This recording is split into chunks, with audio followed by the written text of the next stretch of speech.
marka zuhdiga oo maanta loogu bixiyay muxaadaradan waa sidii looga badbaadi lahaa adduunka dhibkiisa aakhira naciimteeda lagu helaa zuhdiga muxuu yahay marka الزهد معنيه سوا محي dadkii muuminiinta way fahmeen macnihiisu adduunkan aakhir zamaanka la marhayo oo calaamaad saaca qaar la soo gudbay qaarna la sugahayo kuwii weynaana mar haday bilowdaan calaamadii saacada qiyaamaha bunka la afuufay uu soo dhawaanaya mar haday bilowdaan aayadaha waaweyn ee tobanka ah rasuulka uu sheegay mid mar haday bilaabatana sidii tusbax xariga lagu furo oo kale isdaba galayaan tusbax hadii xariga laga furo ma istaagay saas isu daba galayaan tobanka markay dhamaadana bunka la afuufay marka calaamaadta saaca waba bilowdeenba waxayna ku bilowdeen ummadda nabi maxamed waa ummadda ugu dambaysa ummadaha rasuulkooda oo soo baxay oo kitaabka quraanka loo soo dhiibana waa calaamaadta saaca weeyaan laana rasuulka dambeeyana ma laha mar haday ummadan soo baxdeen saacada baa la sugi annaga marka wax kale la suga ma laha waa un saacadii baa la sugayaa oo ilaahay hortiisa la istaag laha xisaabta ilaahay dhici lahayd marka zuhdigu carabta markii leeyihiin carabiga zahada an shay ay a'rada anhu iskaga jeestay weeyaan macnaha zahadtu an hada shay waan ka jeestay shaygan zahidtu marka zahida a'rada anhu wa tarakahu iskaga tagay isoo ka xisaba in loo xisaabo ka cabsanay mise loo ciqaabo ayuu iskaga tagay limaada uu iskaga tagay inaan wax macna lahayn xaqara وحقير يا شيء wax macna lahayn idan zuhdu an dunya maxaa looga tagay li xaqaratiha ilaahay agtiisa waxa kama aha haday ilaahay agtiisa wax ka tahay adduunkana gaalka biyo kama cabeen rasuulka sallallahu alayhi wasallam wuxuu yiri law kanat ad-dunya tazinu 'inda allahi janaha ba'udha ma saqa minha kafirun sharbata ma haday ilaahay adduunka agtiisa ay kana garabkeed miisaankeeda ku leedahay kana garabkeed miisaan ma leeh noqon kara حتى 1 جرام مجاري حتى ما جاري واحد كير 10% of 1 جرام حتى ما بجاري كان عابل الميزان صار جرب كأنت تسوقيسه هدو إلهي أكتر قيمها سي جرب كان عاكتي سؤال كلا دو كلا داي إلهي ننقال كوبي كما عبسيين كإلهي أكتر حكما وحقيرة عند الله ولهذا سماها الدنيا ساسو الدون لوجو مجعابي علماءنا لو معنا أي كفصلين الدون وحلو مجعابي إما من الدناءة مسواتي حميد وإما من الدنو مسواتي دويد إدمانيس لولا سيكسو صار اشتقاق هذا أصلك من الدنو واتي دمانيس شيئا ودويه ودمانيا مثل من الدناءة شيئا وحيه وحقير وحمعنا عن لهين كساسة يوقت رسولك صلى الله عليه وسلم حديث صحيح كويري ازهد في الدنيا الدنيا كالزاهد هو استجدتك بربر كيسا اسكو مشغولين يحبك الله إلهي بكو جعلانيا وازهد فيما أيدي الناس يعمها دتك وحا كجران اسكجتك وها قود الرين وح بن آدم وهيستو هبا وين دتاجن يحبك الناس دتك يكو جعلانيا لكن ما عليك دتك توكسط وده هبل وحن السين حتى هدو آبها يا قلبي وحدي وح ويدين بدنا كان ولا الكعدة دادو ويديست كده داد كده مركا زهديو حق اللقطة معناه واساسه حق كله زهديو علماء وحي لهذين انصراف القلب هي والنفس عن طلب الدنيا والرغبة في متاعها وملذاتها إلى طلب الآخرة والجنة إن قلبك كسر في صوت كل حسه هي النفط هذا الدور هذه تانكي يجعل كيسا هي وحيالها كجرة إن جعلاته كل حس قلبك إلى طلب الآخرة آخرة دون التانكير هي والجنة أجعلاته نعيمة إلهي هذا إلهي كرجيسو نعيمة الجنة هي الليبان أن دمانين إلى إلهي كهش سبحانه وتعالى سيدهان زهدقو وحين كوفا سيران وكاله وحويان وقت جاجا إنات وغفى إليستو وحي إلهي كودوين هاي وقت جاجا ودن إنات وغفى إليستو وحي إلهي كودوين هاي هذا كم مشغول وحكله قلبي جاجا وكم مشغول إلهي وقت جاجا كم مشغول إلهي ندو دوات عملك إلهي كودوين لها معناها ما مساجد بان كجري مانترن مايا وشقيسن shaqada aad ku jirtana niyad fiican baad ku shaqaysanaysaa haddaad hurdo niyad fiican baad ku hurdaysa haddaad wax cunto niyad fiican baad wax ku cunaysa haddaad meel fariisto dad wax u sheegaysa niyad fiican baad kulli axwaashaada dhan jidka ilaahay baad u leexinaysa shaqadaada markaad ku jirto xafiiskaada fadhido oo ummadda u khidmaynayso ilaahay ugu dhawaanaysa waxaad leedahay ilaahay ummadda islaamkan u khidmaynaya oon halkan u fariistay aan cadaaladna ku maamulaya camalkoodan u qabanaya waqtigii liigu talagalana fadhinaya 8 saacadood lagu talagalay shaqada ku jirto waqtiga salaada aad u baxdo aad soo noqoto 8 waqti ilaahay dirti meesha ummadda aad u khidmaynayso ajirka uu ku soconaa ilaahay ugu dhawaanaysa subhanahu wa ta'ala ilaahay ugu dhawaanaysa subhanahu wa ta'ala haddaad seexato waxaad u seexanaysaa cibaadada ilaahay inaad u xoogaysato aad u nasato saad u soo kacdo adoo active oo nashiid ah haddaad wax cunayso cibaadada ilaahay u xoogaysanaysa haddaad ehelkaaga ilmahaada nafaqadooda bixinayso masaariiftooda ilaahay dartiisa u bixinaysa ugu dhawaanaysa say dadka uga deeqtoomaan gabadhaada haddaad la kulmayso ilmo raadsanaysaan inaad naftaada ku dhoorsanaato iyadana aad ku ilaalisaa niyoonaysa kullu shay niyada ilaahay xaq ilaahay u leexnaysa hadduu ilaahay ganacsi ku siiyey uu xoolo ku siiyey xoolaha gacantaad gashanaysaa qalbiga ma gelinaysid gacantii kuugu jiri hadday kaa tagaan oo kaa halaagsamaan iyo hadday kuu soo buuxsamaan isku mid ay kuu noqdaan baa la rabaa wax raad ah kuuma samaynayso cibaadadaada waxba uma dhimayso haddii maanta loo xoolahaada intaas oo dhan baa la jabsado la xaday waxa weeye ilaahay baad ku xiran tahay subxaanahu wa tacaala wax raad oo cibaadada ilaahay xiriirka ilaahay ku samaynayso ma laha walidaa ilaahay uu dhahay rijaalun laa tulhiihim tijaara walaa baycun can dikri illaah waa rag baa ku cibaadaysanaya masaajidahaasi ayna shuqlinaynin ganacsi u shuqlinaynin dikriga ilaahayna ay ka shuqlinaynin tijaara iyo beec iyo ganacsi una shuqlinaynin macnaha ma aha ammaan u noqon mayso masaajidkay bes ku jiraan habeen iyo maalin fadhida ammaan waxay noqoni isagoo ku jiro ganacsigiisi uu shaqaysan hayo laakiin qalbigiisa ilaahay ku xiray gacantiisa ugu jirta xoolaha qalbiga kama gelin hadduu ka daatana uu ugu jirto gacantiisa kugu mid weeyaan marka zuhdigu waxa weeyaan waqtigaaga inaad uga faa'iideysato ilaahay inaad ugu dhawaato subxaanahu wa tacaala waxayna culimada ku fasireen qaal zuhdiga safarul qalbi qalbiga oo ka taga safar ka gala isagoo adduunka joogo adduunka inuu ka safro aakhiro aado aakhiru ta'amulaya aakhiru fiirnaya waa looga sheekay quraankii rasuulkana uu ka sheekeeyey aakhira qalbiga aakhiru jira ma joogo adduunkan maalinta ilaahay hortiisa taagan yahay xisaabtii alle jahannamo iyo janna oo meeshan wada taagan war xagee lagu geen waxaa tasawurtaa adoy malaa'igtii azabaniya ay ku qaadeen naarta kula aadeen kayfa tatawaqac maalinka adoo taagan adduunkaana joogtaa taasi waxay kugu xambaaraysaa camal ilaahayna subxaanahu wa tacaala ummaddan wuxuu u khalqay imtixaan baa adduunkan loo keenay adduun marka hore maanan jirin annaga calool baad gashay waa lagu dhalay waad soo kortay ilaahay wuxuu noo keenay halkan noo abuuray noo imtixaankaas hal ataa cala alinsaani xiinu min addahri lam yakun shay-an madkuura innaa khalaqna alinsaana insaanku waynoo abuuray min nudfatin amshaajin nudfadaasi laga abuuray aad garanaysaan ilaahay aan macno lahayn oo haddii dhulka ay ku dhacdo baaba'ayso ilaahay ka abuuray bal ilaahay awooddiisa u fiirso alam nakhluqkum min maa'in mahiin war biyo liito soo idinkamayna abuurin oo jilicsan aad aragteen fajacalnaahu fii qaraarin makiin meel xifdisan soo maynan yeelin oon gelinin faqadarnaa fa nicma alqaadiruun meeshaasaa loogu qadaray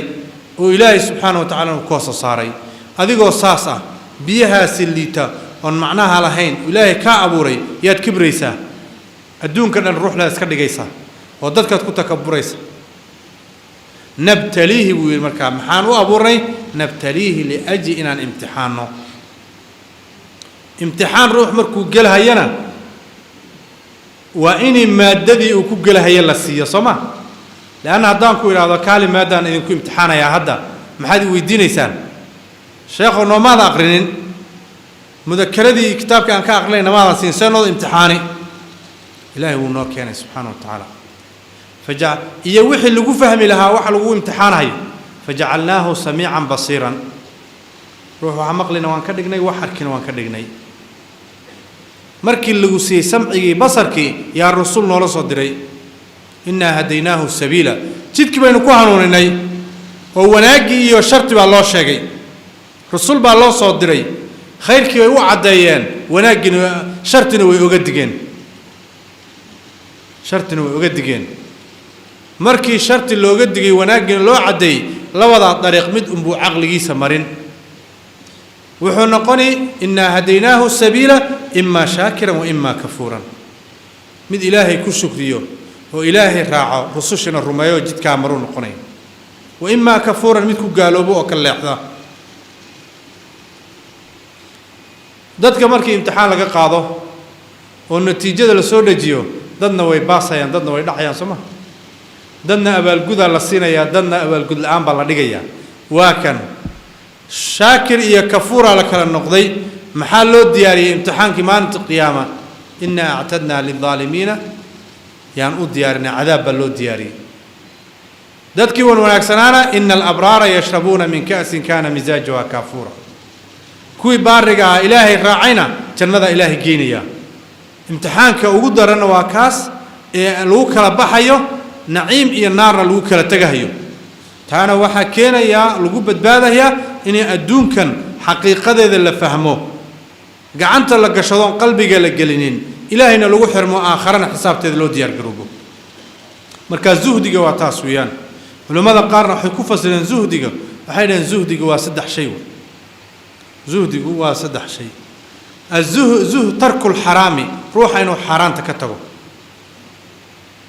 shayga xaaraamta inuu iskaga dheeraado taa waa zuhdiga fardu caynka ah ruux kastoo muslim ah waxaa waajib ku ah inuu shayga xaaraanta ka dheeraado oo xaaraanta ka fogaado taasna waxa weeyaan ruux dadka dhan oo muslimiinta dhan way u wada siman yihiin ruux kale oo muslim ah bigadi nadar caalimkii iyo ninkaan caalimka ahaynba kan labaadna waa tarku lfuduul min alxalaal shayga xalaasha oo dheeraadka iskaga dheeraato waqti kaa luminayo inaad meeshaa iska fadhido ood muxuu ahaye dadna xamanin aadna wax kale ku mashquulin way kuu bannaan tahay laakiin waxaa ka sii fiican inaad iska dayso aad meesha waqti ku luminin wax kaloo ka faa'iido badan aad qabato markaa xalaasha wixii xalaasha ku ah oo dheeraadka ah oo waqti kaa luminhaya aan faa'iido lahayn aad isku mashquulinin guriga markii cuntada la keenayo cuntana waa asaasi waay ruuxu u baahan tahay cunto kalena waa dheeraad waay xalaawada waxyaalaha macmacaan haddii la soo badiyo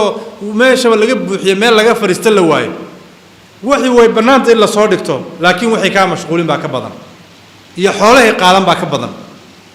xoolahay qaadani markaa zuhdulfuduul shayga dheeraadka xalaasha dheeraadka oo xadda ka baxsan in laga dheeraado tan kalena waxa weeyaan ee dadka khawaasta ah ee caarifiinta ilaahay u sii dhow ay ku dadaalayaan waxa weeyaan tarku maa yushghilu can illaahi wax kastoo ilaahay kaa mashquulinayo inaad iskaga tagto wax kastoo ilaahay kaa mashquulinayo dhan inaad iskaga tagto marka saddexdaa weeyaan xaraamta oo laga dheeraado iyo xalaasha oo dheeraadka oo xadda ka baxsan oo la iska daayo iyo wax ilaahay kaa mashquuliyo dhan aad ka dheeraato saddexdaa nooc weeyaan kan hore dadka caamada iyo culimmadu u siman yihiin dan kalena waa dadka dhexdhexaadka ah tan kalena waa dadka khaaska ah ilaahay subxaanahu watacaala ku xiran marka zuhdigu waxa weeyaan inta noocyadaasi u kala bixiyeen ay ku tacriifiyeen culimmada ilaahayna subxaanahu watacaala inii lagu mashquulo waqtigaaga dhanna aad geliso taasu baad ku badbaadaysaa adduun iyo aakhara naam haddii waqti aad haysato dheeraad ah waxaa kuu bannaan inaad akhbaar dhegaysato waxaa kuu bannaan inaad majallaad iyo jaraa'id iska akhrisato waxaa ka sii fiican inaad dikriga ilaahay ku mashquulsho ood ilaahay wax kuu dhoweynhaya ku mashquulsho waqtigaaga aada akhrido rasuulka sala allahu calayhi wasalam maalin masaajid soo galay markaasoo nin oo hareerihiisa la fadhiyo arkay muxuu yahay ninkan waxaa la yidhi qabaa'ishii carabtao dhan buu garagaranhayaa abtirkooda iyo nasabkooda si fiican kugu xiraya uu ku baraya markaasuu rasuulka sala allahu calayhi wasalam وما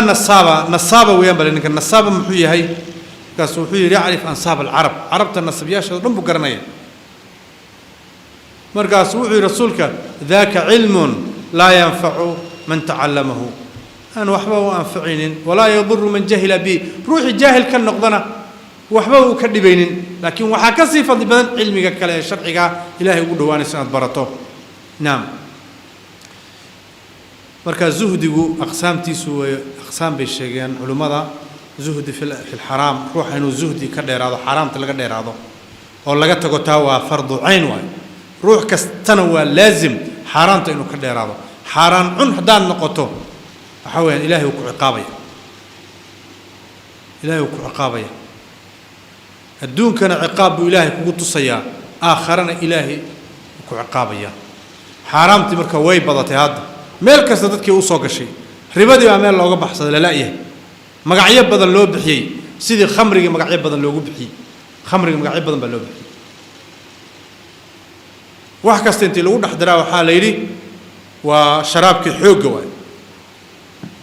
مقعيب بدل لو حرام تمركا إناس كي إلالشت أو الحرار ميرا نقطه حرام هداد عنته إلهي سبحانه وتعالى الدعاء هذا ما أقبلها هي إلهي نوكو عقابية رسولك صلى الله عليه وسلم وحوشاقي روح لن أو سفر كجرو أو قمد بوريسان أو بصاصا أسباب الدعاء اللي أجيب لها يردن إلهي أوسيي هذا إلهي بريها هي الدعاء سن لا أقبلين ثم ذكر الرجل يطيل السفر أشعث أغبر يمد يديه إلى السماء يقول يا رب يا رب فأنا يستجاب له سيل لو أجيبي وحو عناي وحران وحو حرين وحران وحو لغسو أنقريو لغسو كري وحران فأنا يستجاب له سيل لو أجيبي لو ما أجيبها لو ما أجيبها مركا حران تو أنا اسكا إلى لسه المها قاعد كإلى لسه أهل كا قاعد كإلى لسه لأن حران تراد كذا مرة ما نيسو مرة ما نيسو شبهات كأول لقى الزاهد وحيالها شبهات كأ لقى ديراضه وحيالها فضول كأن فائدة لهن أو وقت ديرات كأتكون ضيع إساس كفوقاته ما لا يعني قد كفوقاته أو حق في رضا حق حذلك يا حق سؤاشة يا حق كلنك إن ما لا لسكفرست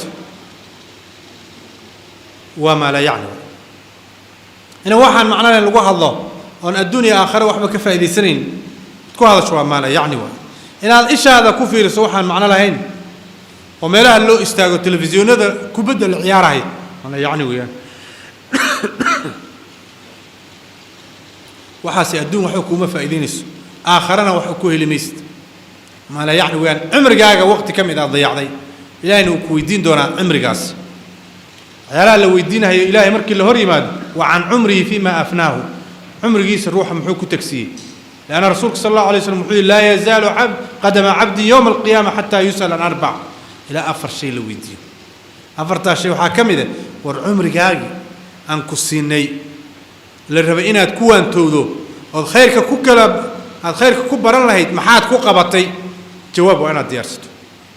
لأن يرني ماذا هذه محات كوقبتي محات كوضيع ذي إلهي كويديني مال كاجي محات كوبحسي حاجات ككنتي هدو حاران أهانا عقاب هدو حلال أهانا وحساب والقويدينية وحلقت تجاهي ملها كتاب كاجا لكينا يا وحي يدي وحي وين ردنكو قرن مركز زهدي نفط هذا زهدي هتكزاهدو والنفط هذا لحساب تنتو والنفط هذا إلهي درتي قلنا على هدي حنتاي لا دقاش جهدي كقاضت الجهاد كبحس سيجدك إلهي وتوسلهيت